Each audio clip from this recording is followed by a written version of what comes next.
My name is Kurt Fischer. I'm one of the ASL2s and also the course coordinator for the graphic design department. And basically what I do, we consult a lot with the industry advisory groups to see the latest trends and the work that's been produced out there, and of course how we can work this into meaningful projects for our students as well, so that when they get to industry, they're familiar with what's going on. We deliver 4 main qualifications here. That's ranging from Cert 3 Design Fundamentals, which is, I guess, an overall experience in our field. It is at a Cert 3 level, so it gives students a taste of what to expect in the higher level quals, especially those who are not 100% convinced of going into graphic design as a career. So that Cert 3 Design Fundamentals is the lowest level course that we offer. And then we do the Cert 4 in Design as well, and also the Diploma and the Advanced Diploma as well. Now, our industry recognizes and really does require the Advanced Diploma as a standard operating level, if you want to call it that. And a lot of our students who complete that Advanced Diploma actually go on to complete a university degree. We do have a sort of a program with UWA for credit transfers, etc., so they can get advanced standing with their degree course there as well. So every year we enroll about 100 to 110 Cert 4 students, and the current Cert 3 Design Fundamentals runs in semester 2, so from next semester. We also do have international students who, over the last year or so, that's been not the case, of course, for obvious reasons. And we also have people coming from school. Most of our students come from school, level 12. And we also have a few mature age students and those who want to formalize qualification, who've been in industry for a few years, who just feel, look, I need to get the piece of paper now. Typical student ages vary from mainly school leavers to mature age students who, like I said, want to change a career or they're just interested in something new. Our department has approximately 18 staff members, and they range in full-time roles to casual roles, delivering in holistic and specialist areas as well. So that's basically a brief rundown of what we do. And I think the greatest strength that we have is hands-on. Okay, we don't talk about it, we actually do it.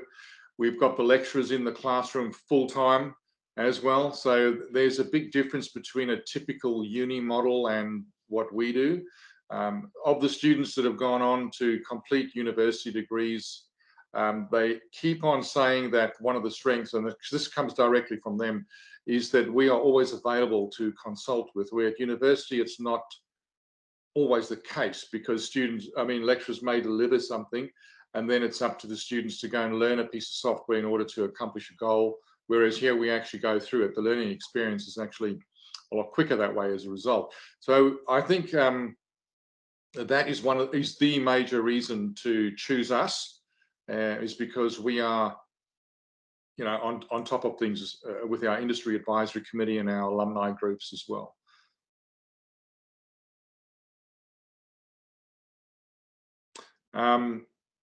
I'll talk a little bit about the, what students can expect, employment outcomes and things as well. So, basically the timetables for our students, for what we consider a full-time student, is about 20 hours on campus per week, approximately.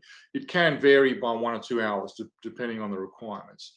The nature of the creative process is sometimes very fluid, and it can range in time requirements. In other words, what I'm trying to say is that sometimes the ideas don't come straight away. So it's, some courses you get that are black and white, for example, electrical, you've got a light switch, it either works or it doesn't.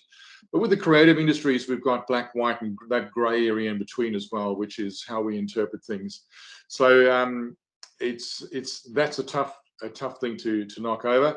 And I think, for me, definitely over the years, design is a kind of a lifestyle. And as a result, we expect, and we make it clear to students who join us, that students should be spending the same amount of hours practicing and researching, etc., out of class as what they are in class. So if they're doing 20 hours here, we do really expect them to do 20 hours off campus as well.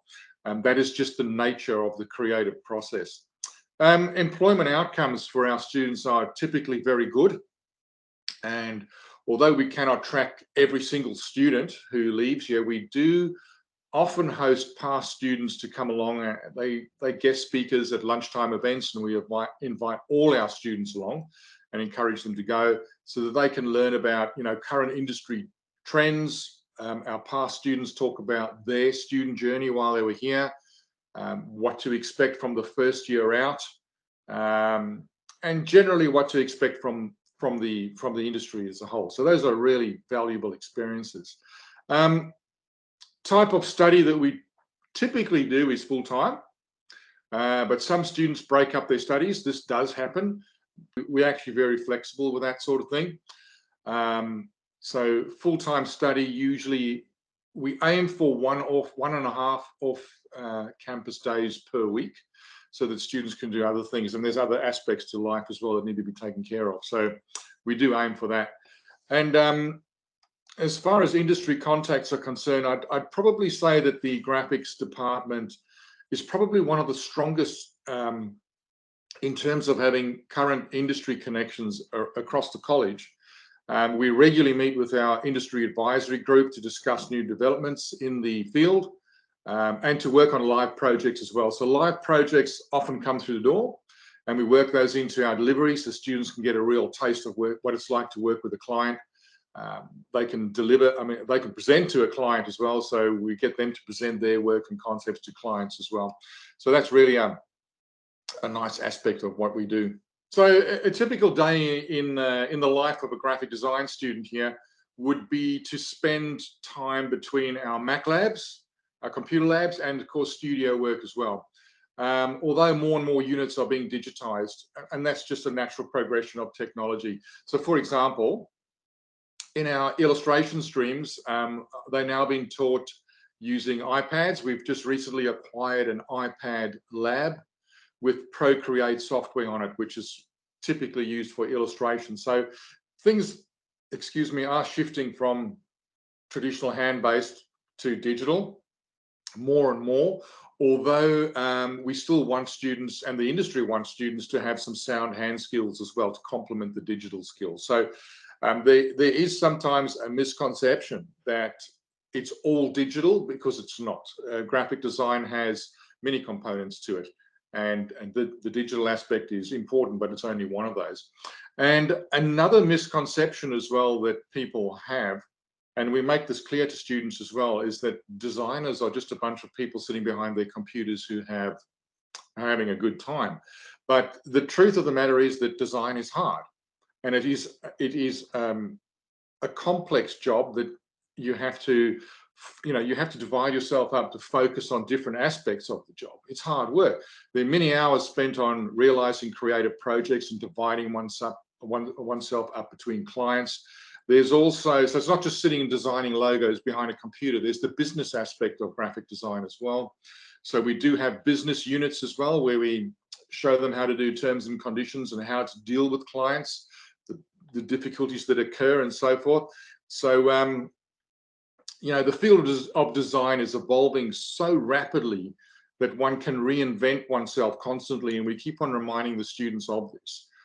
So if you like being creative and working in fast-paced environments, then this is definitely for you. And we try and mimic that in the daily operations when they come in here with live briefs. And obviously there is a certain amount of workload as well. We make no secret about that. The workload is quite high. Like I said, there's that misconception by those who don't actually know the ins and outs of our job roles. It's not just sitting behind a computer having fun. So we mimic that environment. We have team presentations in class as well, where students get up and present their ideas. They receive feedback from their peers, and they incorporate that into their design process as well. So it's very realistic, and that's typically what they can expect when they come here. So with our industry involvement, we do conduct surveys annually, more than one actually, from past students specifically.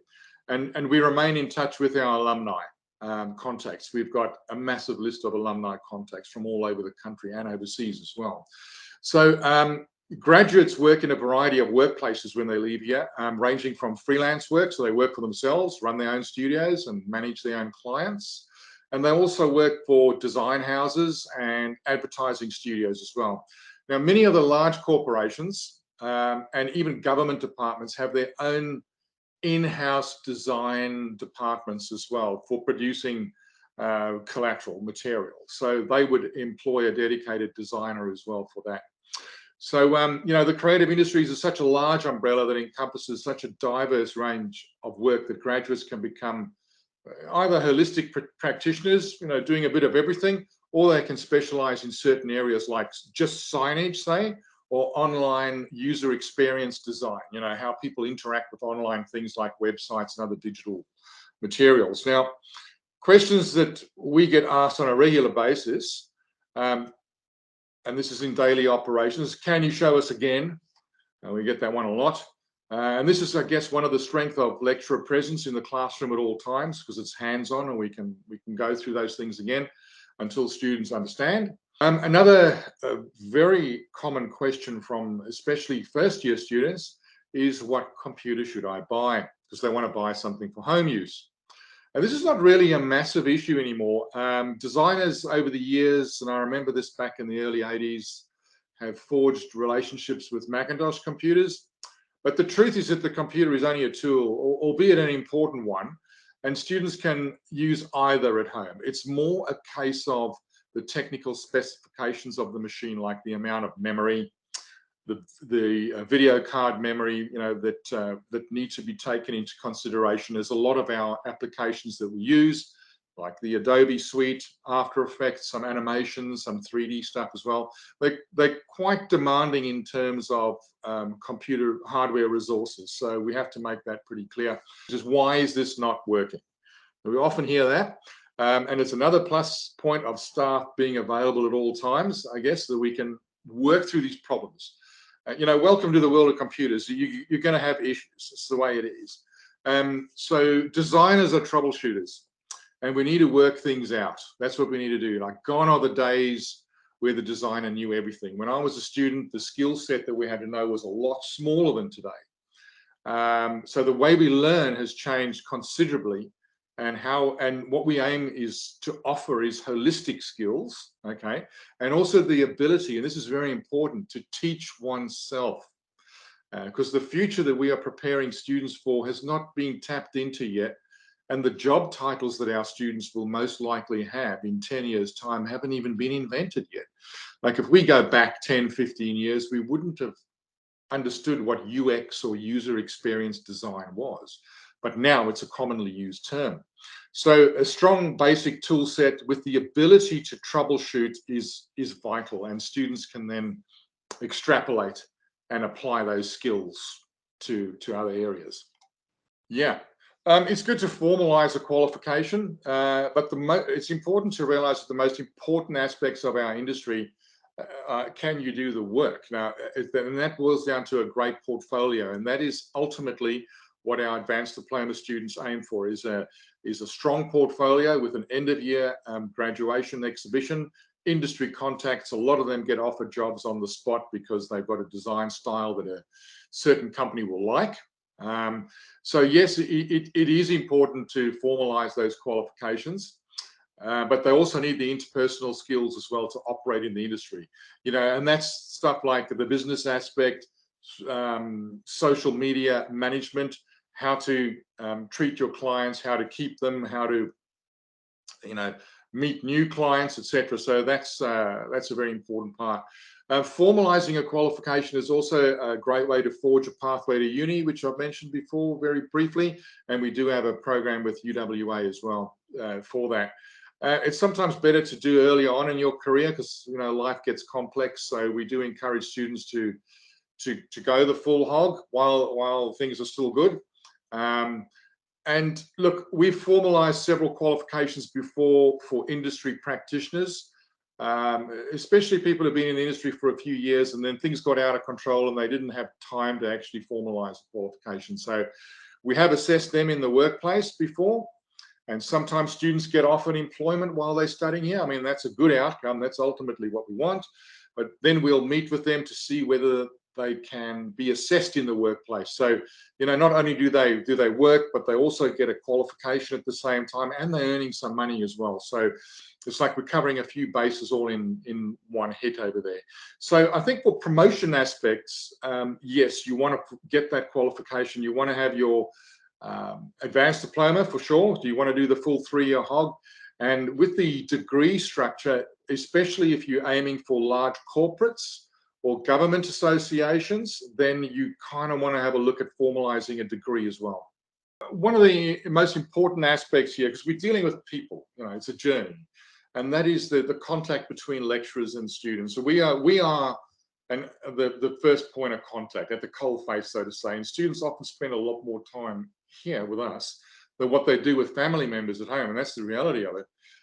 Lecturers are the present in the class at all times, and it makes a big difference because it's that big differentiating factor between us and unis, because we're hands-on. And students are, and this is the next part's important, because students are typically here for 3 years. 90% of the students are here for 3 years, and they become part of our lives as much as we become part of theirs. And good relationships are forged out of this, and many students remain in contact through that alumni program that we've got, and they themselves have an input into our future courses and the development of, you know, material for students in the future. So it's their way of giving back, I guess, to the industry. So you know, we look at that highly. Just to close off with, I'm available for any questions. People want to know more information about what we do, I'm happy to talk to them. I'm happy to look at what students have done overseas. Sometimes we have that, or other parts of the country. And if they want to join us here, happy to map them across into one of our qualifications. I'm also happy to receive guests to show them around the place, to show them our equipment, our Mac labs, our studios, and they can actually see the students working as well and see some workup. We've got work all over the place. And my email address, which you've got over there, kurt.fischer@nmtafe.wa.edu. That would be the contact address to get me on.